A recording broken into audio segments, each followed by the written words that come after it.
Bonjour tout le monde. Salut la compagnie. Salut la jeunesse. C'est quoi ce titre, mec? Tu vas nous faire une théorie sur la courbure ou la réfraction de la lumière? Oh non, je ne parle pas de cette invisibilité-là. Au contraire, je vais parler de gens bien visibles qui sont invisibles. Qu'est-ce que t'as vapoté, mec? Il a raison. Il faut savoir. Ils sont visibles ou invisibles? Ils sont visibles comme tout le monde, mais la plupart du temps, personne ne les remarque. On ne fait pas attention à eux. On les croise sans même les voir. Je veux parler de celle qui nettoie les escaliers de ton immeuble, de celui qui ramasse tes poubelles ou celui qui tond tes pelouses, de la caissière du supermarché. Tiens, oui, la caissière par exemple. Tu viens de passer devant elle. Et si on te demande quelle est la couleur de ses cheveux, es-tu capable de répondre? Tu connais le prénom de la femme de ménage qui nettoie les bureaux? Ou du jardinier qui tond les pelouses? Sais-tu s'ils sont mariés, s'ils ont des enfants? La plupart du temps, non, car ils font partie du décor. Au contraire, tu ne remarques que leurs absences s'ils ne sont pas là. Si les bureaux ne sont pas nettoyés, les poubelles ne sont pas ramassées, oui, tu vas remarquer qu'ils ne sont pas là. Mais tant qu'ils font leur travail, tu passes à côté sans même les voir, comme s'ils étaient invisibles.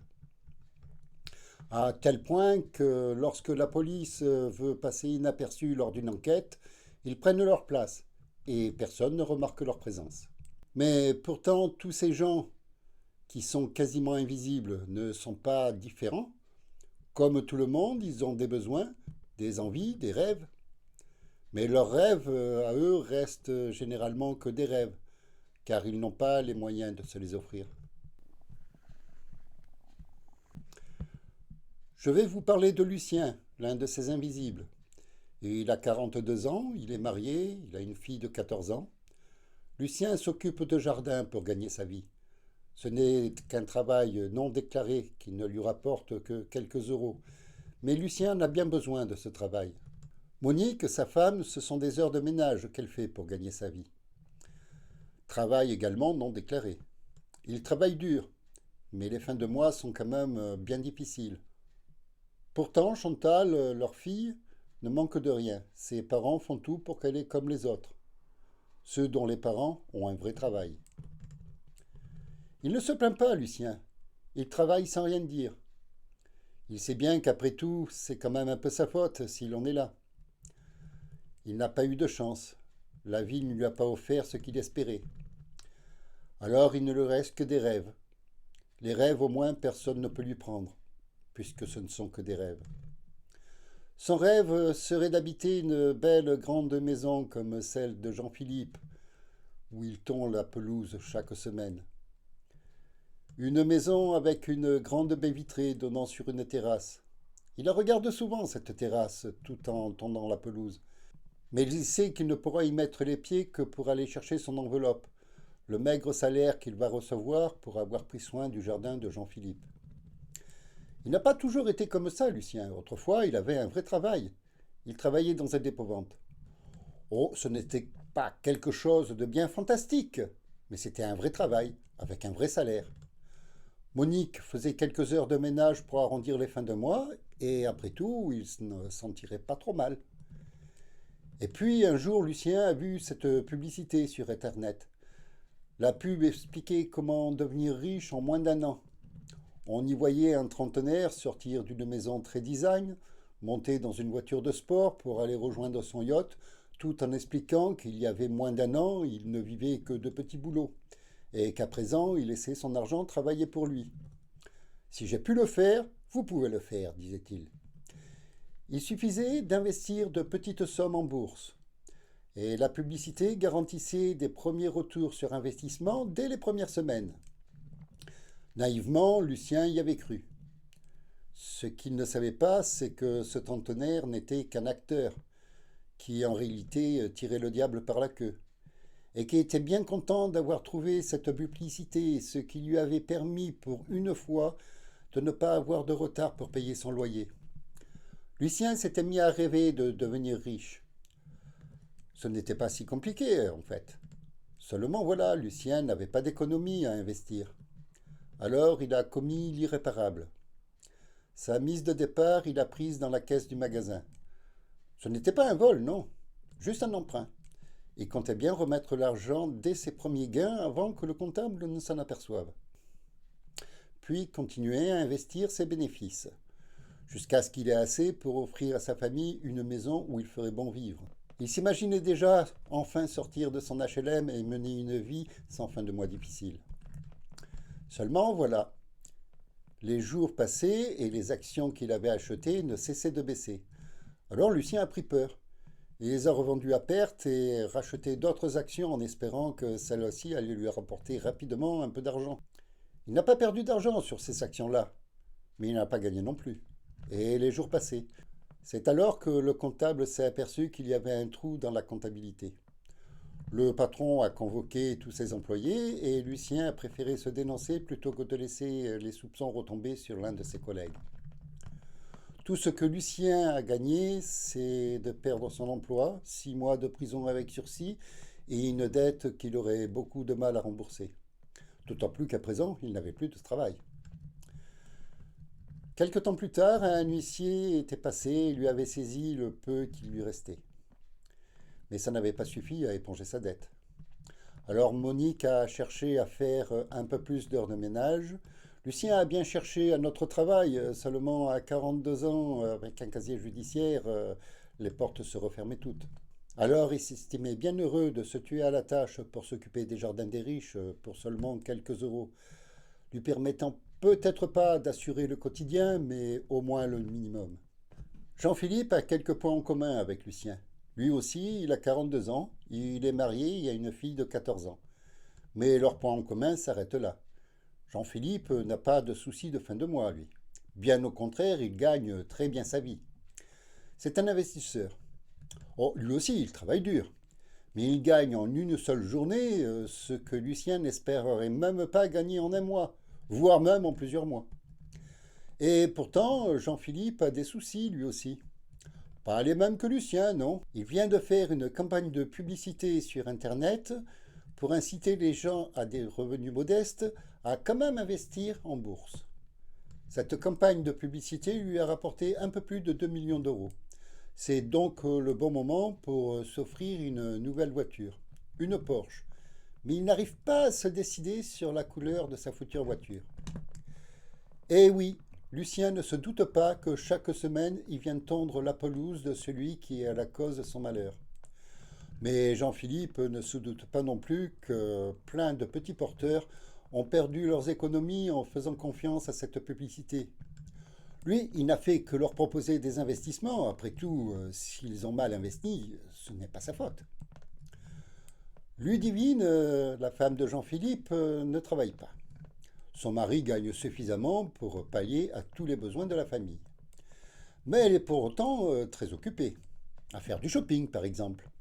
Lorsque Ludivine achète un nouveau chemisier, il coûte bien plus cher que toute la garde-robe de Monique. Mais pour Ludivine, ce n'est qu'un simple achat. Puis Ludivine visite ses amis, organise des repas mondains ou des réceptions. Ça aussi, ça prend du temps. Ses journées sont bien remplies. Pourtant, j'imagine que Lucien et Monique auraient bien volontiers échangé leurs soucis contre ceux de Jean-Philippe et Ludivine. Mais ainsi va la vie. Même si nous naissons tous égaux en droit, nous n'avons pas tous les mêmes valeurs. Et pourtant, à seulement quelques milliers de kilomètres de là, il y a des pays où beaucoup rêveraient de mener la même vie que Lucien et Monique. Il y a des pays où des hommes et des femmes travaillent dur pour gagner moins de 10 euros par mois.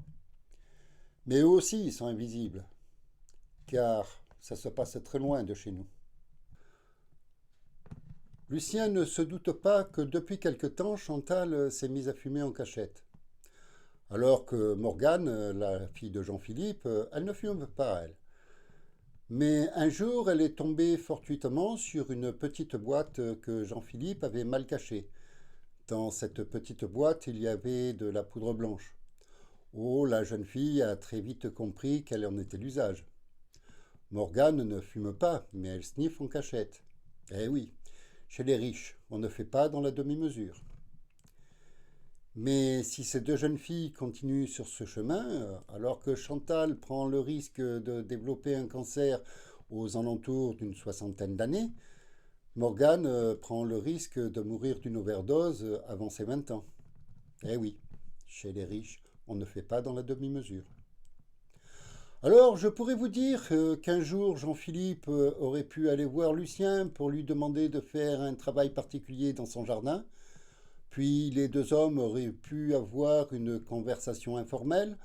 Lucien se serait un peu confié et raconté à Jean-Philippe comment il en était arrivé là. Jean-Philippe, se sentant un peu responsable des malheurs de Lucien, ou pour se donner bonne conscience, aurait pu le financer pour qu'il monte son entreprise de jardinage, le présenter aux bonnes personnes pour qu'il puisse obtenir les bons contrats. Par la suite, Lucien aurait pu obtenir un prêt pour acheter la maison de ses rêves.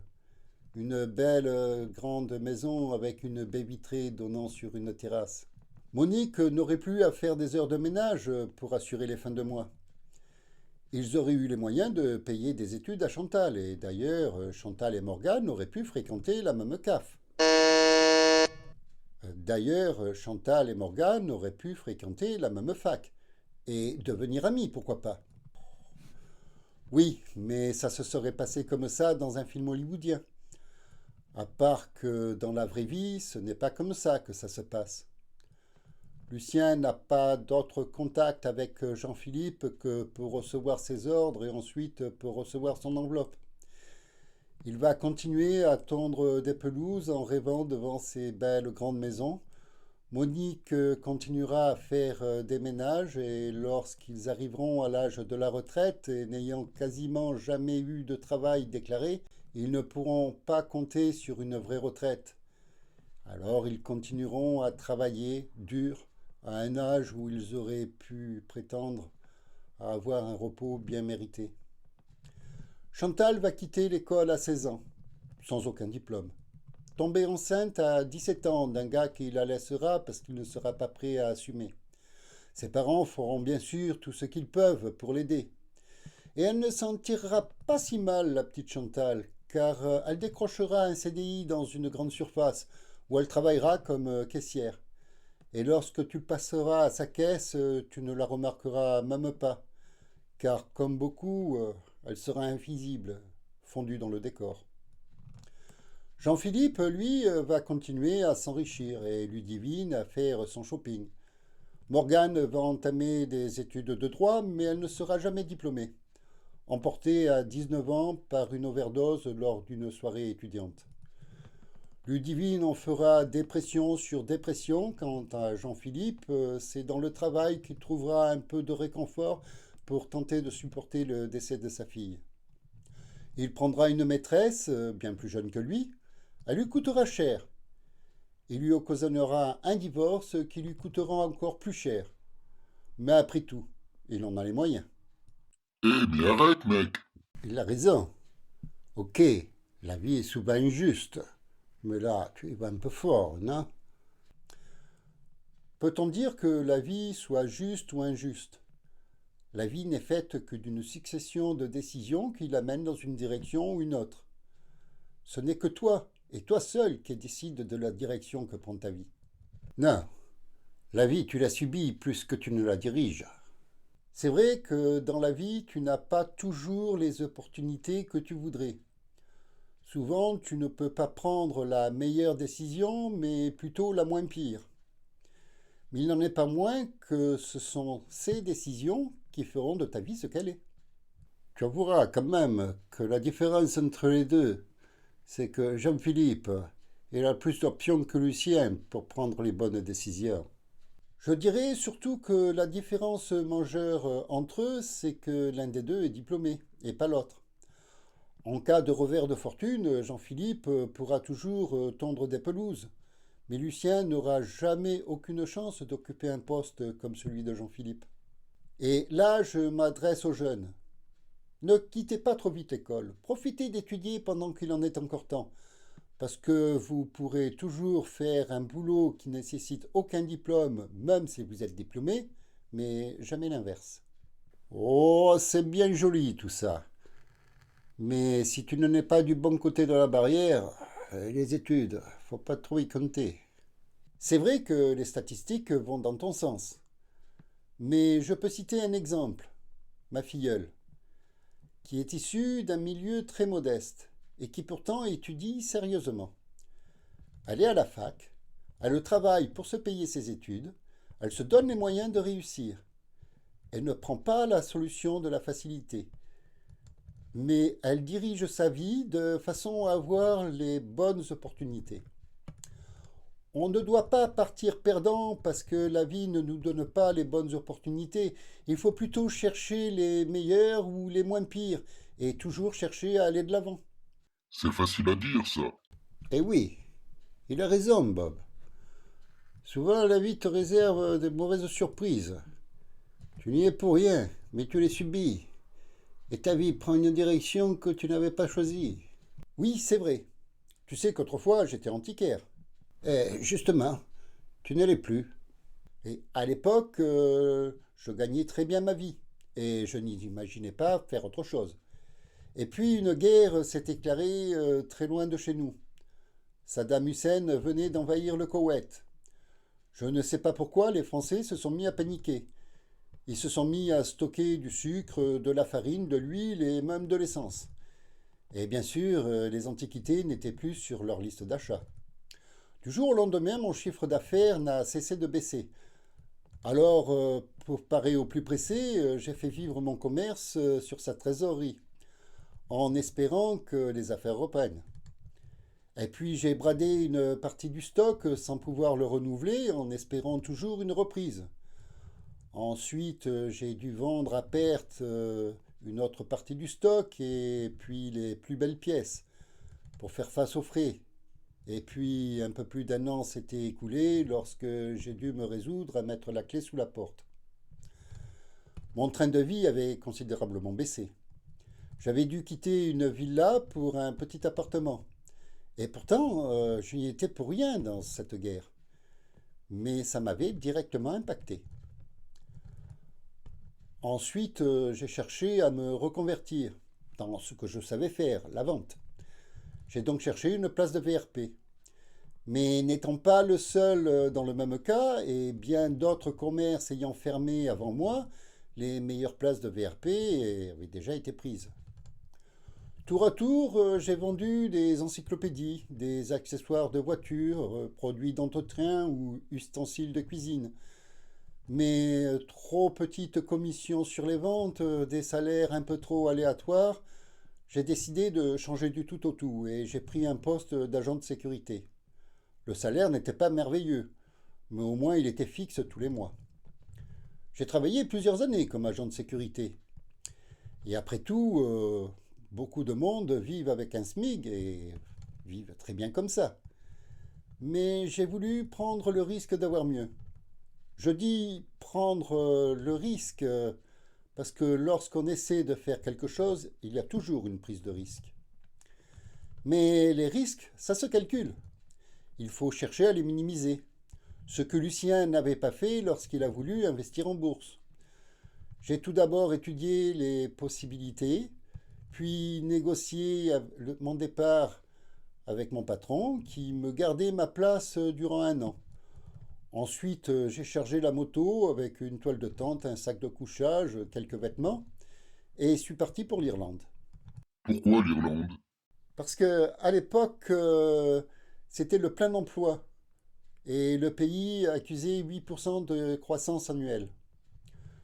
Je me suis donc retrouvé immigré dans un pays dont je ne parlais pas la langue et où je ne connaissais personne.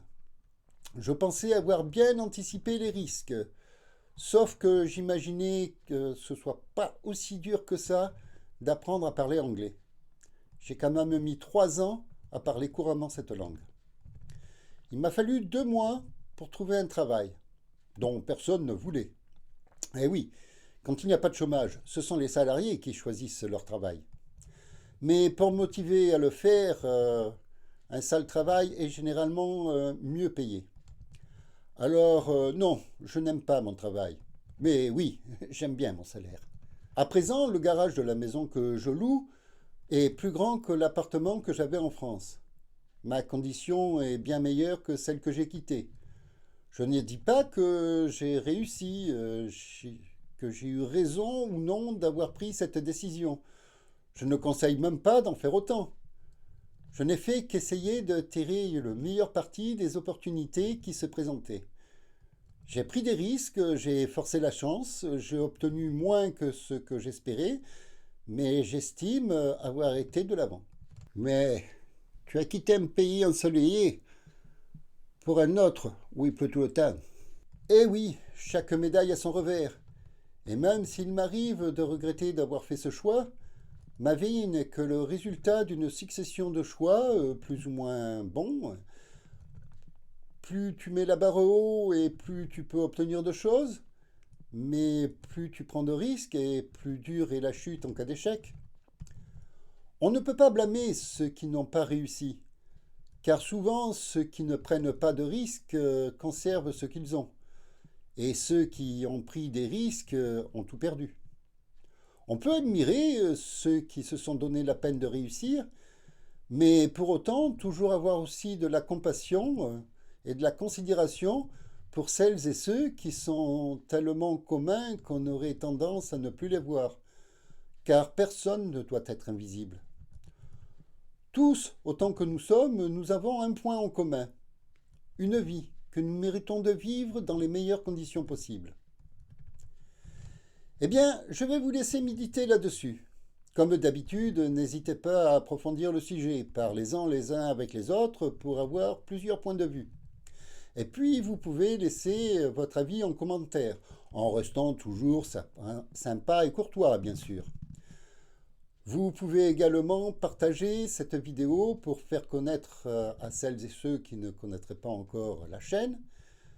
Puis, les nouvelles et les nouveaux, n'hésitez pas à vous abonner, c'est gratuit, et activez également la cloche pour être averti de la sortie des prochaines vidéos.